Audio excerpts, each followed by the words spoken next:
From the first whistle, it felt like Arsenal and Aston Villa had accidentally walked into a comedy show. Especially when the referee slipped before anyone touched the ball and fans screamed thinking VAR had already made its first decision live on the pitch. Where nobody had the script, but Arsenal clearly knew the ending, because from the moment the referee blew the whistle the stadium energy was strange, like something unexpected was about to happen, and even the ball looked nervous sitting at the center spot. Then barely 2 minutes in the referee almost slipped while running and fans screamed thinking VAR had already made its first decision without a screen.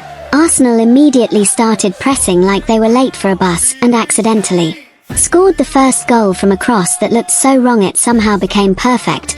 The ball floated in the air like it was buffering and then dropped straight into the net while the Aston Villa defenders just stared at it like people watching a magic trick.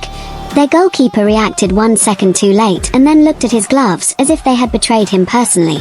Arsenal fans went crazy and started singing songs that even the players probably didn't know the lyrics to. Aston Villa tried to respond, but every pass looked like it was sent to the wrong email address. Arsenal intercepted everything and scored the second goal after a defender slipped in the most dramatic way possible, sliding like he was practicing for the Olympics.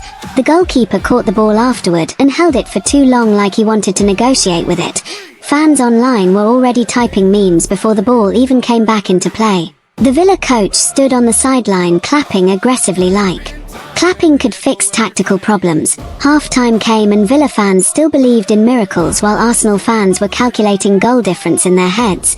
Second half started and suddenly Aston Villa scored 1 goal out of nowhere. The stadium exploded. Villa fans celebrated like they had just unlocked a rare achievement. One fan nearly spilled his drink on 3 strangers hugging him.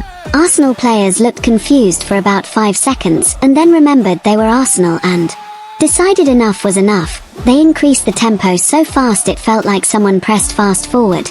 The third goal came after a sequence of passes so clean it looked illegal. The Villa defense froze like their controllers had disconnected. The commentator screamed names so fast he almost forgot to breathe. Aston Villa tried to push forward, but every counterattack ended with Arsenal players casually stealing the ball like it was unpaid rent. Then the fourth goal arrived, and at that point even Villa fans laughed because it was either laugh or cry. The goalkeeper dropped to his knees not in pain but in pure disbelief. The coach looked at the bench like he was asking if anyone there secretly played goalkeeper. Arsenal fans started chanting wild things like this team could score even if the ball was square. Substitutions happened but nothing changed. VAR checked something nobody understood and everyone booed out of habit. The referee added stoppage time and Villa fans begged for mercy, while Arsenal fans wanted 5 more minutes just for fun. When the final whistle blew at 4-1, Arsenal players celebrated calmly like this was just another day at work. Villa players shook hands with the energy of people leaving a bad party. Arsenal fans walked home dancing saying this team could beat rain, traffic, and Mondays, while Aston Villa fans convinced themselves it was just a long dream they would wake up from. And by the end of the night social media had already turned the match into jokes, clips, memes, and exaggerated stories, proving once again that football is serious business, but sometimes it's also the funniest show on earth.